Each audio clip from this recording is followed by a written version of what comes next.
옛날 옛적 신안의 바다 마을에서는 매년 여름이 되면 어김없이 폭풍우와 해일이 찾아와 마을을 휩쓸곤 했습니다. 마을 사람들은 두려움에 떨며 바다에 나갈 엄두조차 내지 못했습니다. 모든 게 바다의 신으로부터 비롯되었다고 믿고 있던 그들은 어떻게든 바다의 노여움을 가라앉히고 싶었습니다. 그러던 어느 날 마을에 머리가 하얗게 셀 정도로 연륜이 있는 노인이 있었습니다. 그는 바다와의 조화로운 삶을 강조하며 마을 사람들에게 중요한 발표를 하겠다고 했습니다. 마을 사람들이 모두 모인 자리에서 노인은 다소 충격적인 이야기를 풀어넣었습니다. 바다의 신, 해랑신의 전설에 관한 것이었습니다. 전설에 따르면 해랑신은 불레신안 지역의 요정을 돕고 자연을 수호하는 영혼이었다고 합니다. 그러나 어느 날 외부에서 온 이방인들이 근처 숲과 바닷가를 마구 훼손하며 해랑신의 분노를 샀다고 합니다. 이방인들은 상술에 능한 이들로 자연의 원초적인 아름다움을 돈으로 바꾸려는 의도가 있었고, 이는 해랑신이 보호해오던 조화로운 세계를 위협했습니다. 해랑신은 그들에게 경고를 보내기 위해 바닷바람을 강하게 불게 하고 파도를 높게 뒤쳐 마치 자신이 존재하고 있음을 알리고자 했습니다. 그러나 이방인들은 이 해오름을 두려워하기보다 오히려 조롱하며 자연을 모욕했습니다. 그리하여 해랑신은 더욱 심한 폭풍과 해일을 일으켜 자연을 파괴하려는 자들을 무릎 꿇게 하였습니다. 하지만 정작 피해를 본 것은 교만한 이방인이 아니라 순수하고 아무런 죄 없는 마을 사람들이었습니다. 마을 사람들은 해랑신의 전설을 들으며 슬픔에 잠겼고, 노인은 무릎을 꿇고 해랑신에게 다시 한번 마음을 돌려달라고 간청했습니다. 그리고 이러한 헌신적인 기도를 통해 마을 사람들은 매년 바다에 감사를 드리는 축제를 열게 되었습니다. 그들은 바닷가에 꽃과 음식을 바치며 해랑신의 축복을 기원했습니다. 이렇게 하여 마을과 바다는 서서히 평화를 되찾아갔습니다. 이후부터는 더 이상 큰 폭풍이나 해일은 찾아오지 않았고, 마을 사람들은 해랑신을 그저 두려운 존재가 아닌 마을을 지켜주는 수호신으로 여기게 되었습니다. 해랑신의 전설은 지금까지도 신안을 지키는 중요한 민속신앙으로 자리잡고 있으며 마을 사람들에게 자연과의 조화를 가르쳐주는 중요한 교훈이 되었습니다. 노인의 이야기는 세대를 거쳐 전해지면서 자연을 존중하고 감사하는 마음을 일깨워주었습니다. 오늘날에도 신안의 바다를 찾는 사람들은 해랑신에게 조용히 기도를 올리고 평온한 바다를 바라보며 자연의 신비로움에 감탄하곤 합니다. 두 번째 이야기. 아주 오래전 깊은 산골짜기에는 장수라는 이름을 가진 작고 평화로운 마을이 있었다. 마을은 사방이 거대한 침엽수로 둘러싸여 있었고, 주민들은 오랫동안 건강하게 살면서 산과 숲의 자원을 지혜롭게 이용하는 법을 알고 있었다. 장수 마을의 중심에는 마을 사람들에게 신성한 존재로 여겨지는 거대한 노송이 있었다. 이 노송은 수백 년을 넘게 하늘을 향해 뻗어 있었고, 마을 사람들은 이 나무가 마을을 보호한다고 믿었다. 어떤 이들은 노송이 그들을 재앙으로부터 지켜주고 소망을 들어주는 기적을 행한다고 믿었다. 마을 어르신들의 이야기로는 이 노송은 마을이 처음 생겼을 때부터 그 자리에 있었다고 한다. 한 번은 매년 여름 장마가 심하게 내려 마을이 강물에 잠길 위기에 처했을 때였다. 주민들은 낡고 허름한 제방으로 물을 막으려 애썼으나 역부족이었다.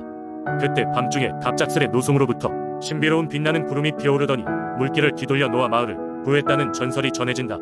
마을에서 가장 연로한 할머니 김노인은 이 노송과 특별한 인연을 가졌다고 알려져 있다. 그녀는 젊었을 적 깊은 산속에서 길을 잃고 헤매다가 노송 아래에서 기도하고 잠이 들었고, 다음날 아침에는 집으로 향하는 길이 밝혀진 채 깨어났다고 한다. 그 후 그녀는 기도와 명상을 통해 노송의 속삭임을 들을 수 있다고 믿었다.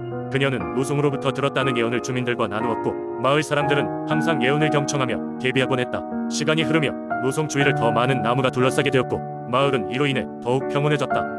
마을 어린이들은 노송 주위에서 뛰어놀며 그 생명력을 즐겼고, 젊은이들은 이곳에서 사랑을 맹세했다. 매년 가을 축제에서는 노송을 중심으로 주민들이 모여 감사의 의식을 치렀고, 때로는 마을을 찾아온 외부인들에게도 노송의 이야기를 전해주었다. 잊을 수 없는 어느 봄날, 외딴 마을의 사슴떼가 장수 마을을 지나가게 되었고, 몹시 피로해 보이는 한 노루가 노송 아래에 주저앉았다. 마을의 동물들은 이 노송 아래에서 묵은 병을 치유하고는 간다고 한다. 사람들은 이 광경이 또 한 번 노송의 신성함을 드러내는 증거라고 믿었다. 시간이 지나 다시 방문한 사슴 애들은 강건하게 성장한 모습으로 노송 주위를 우아하게 걸어다녔다고 한다. 여전히 장수 마을의 거대한 노송은 그 자리에 서서 주민들로 하여금 조화와 평화의 소중함을 잊지 않게 하고, 모든 생명이 함께 살아가는 세상을 열망하게 만든다. 그리고 이는 단지 오래된 나무일 뿐 아니라 산과 자연을 아우르는 생명의 상징으로 존경받고 있다. 세 번째 이야기. 옛날 임실의 깊은 산골 마을에는 커다란 바위가 하나 있었다. 이 바위는 멀리서 보면 마치 호랑이 한 마리가 웅크리고 앉아있는 모습처럼 보여 호랑이 바위라는 이름이 붙었다고 한다. 마을 사람들은 이 바위를 두고 여러 가지 전설을 이야기하곤 했다. 그 중에서도 가장 유명한 이야기는 호랑이와 마을 소년의 이야기다. 아주 오래전 임실에는 사냥을 즐기던 소년이 살고 있었다. 이름은 철수였다. 철수는 아버지를 일찍 여의고 홀어머니와 함께 가난하게 살고 있었지만 오히려 긍정적이고 씩씩한 성격을 지니고 있었다. 철수는 숲속에서 노는 것을 좋아했고, 그 중에서도 특히 호랑이 바위를 좋아했다. 하루는 철수가 숲속을 거닐고 있을 때였다. 갑자기 주변이 어두워지며 바람이 강하게 불기 시작했다. 놀란 철수가 주위를 돌아보자 진짜 호랑이가 천천히 나타났다. 그 호랑이는 어찌나 크고 위험 있는 모습이었는지 철수는 몸을 움직일 수조차 없었다. 호랑이는 마치 철수에게 말을 거는 듯했다. 소년아, 너는 어찌 이 깊은 숲까지 들어온 것이냐? 그러자 철수는 침착하게 대답했다. 저는 사냥을 꿈꾸고 있습니다. 이 숲을 돌아다니며 자연을 배우고 있는 중이지요. 그런데 당신은 누구신가요? 호랑이는 고개를 끄덕여 말했다. 나는 이 바위에 깃드는 호랑이다.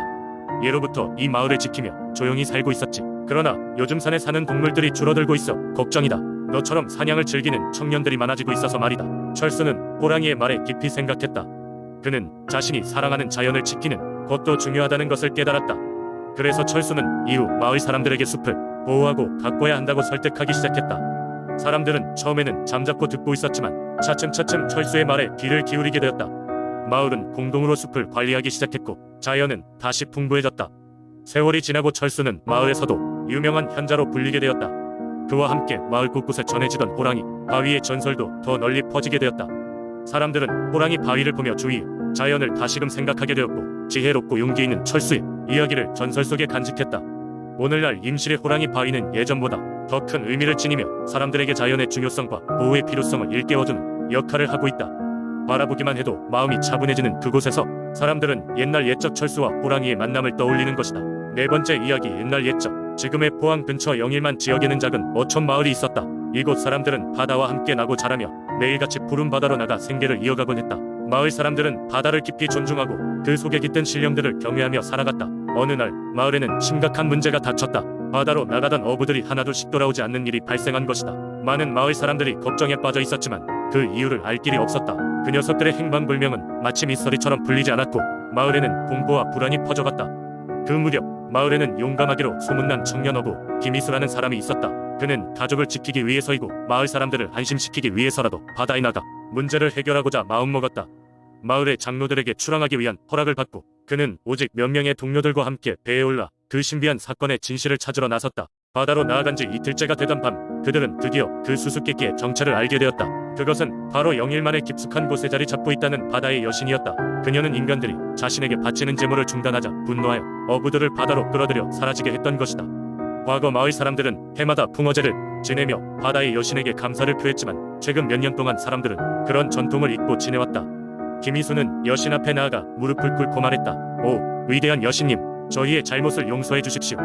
저희는 지난 날의 전통을 잊고 살아왔사오니 앞으로는 다시 여신님께 경의를 표하고 제물을 바치겠습니다. 제발 마을에 평화를 되돌려 주옵소서. 그의 진심 어린 사과에 대해 여신은 잠시 유지하던 모습을 풀고 말했다. 너희의 진심이 느껴진다. 앞으로 다시는 이 같은 일이 일어나지 않도록 약속해라. 그렇지 않으면 나는 다시 이 바다를 분노로 뒤덮을 것이다. 그리하여 김희수와 그의 일행은 마을로 돌아와 여신의 뜻을 전했다. 마을 사람들은 그들의 잘못을 뉘우치고 이듬해부터 해마다 풍어제를 여러 바다에 여신께 감사의 제물을 바치기 시작했다. 이후로 마을은 다시금 평화와 번영을 누리게 되었고 김희수는 그 용기로 인해 마을의 영웅으로 칭송받게 되었다. 이 이야기는 영일만의 바다를 아끼고 사랑하는 포항 사람들에게 아직까지도 전해 내려오고 있으며 오늘날에도 포항에서는 바다의 신령들을 모시는 여러 전통과 제사가 이어지고 있다. 다섯 번째 이야기. 오래 전 괴산의 깊은 산속 하늘과 맞닿은 높은 봉우리에는 산신령이 있었다. 이 산신령은 괴산을 수호하며 주변의 모든 생명을 보살피는 존재로 사람들은 이를 믿고 공경이 의미로 산신제를 드렸다.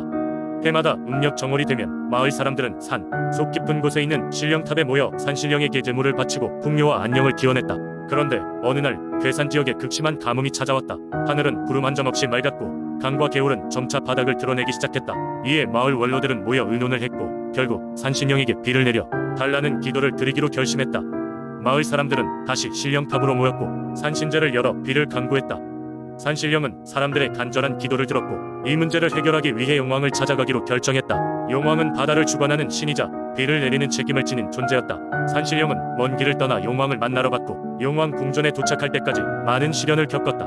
하지만 산신령의 간절한 마음을 모르는 이가 아니었던 용왕은 그를 반갑게 맞아주었다.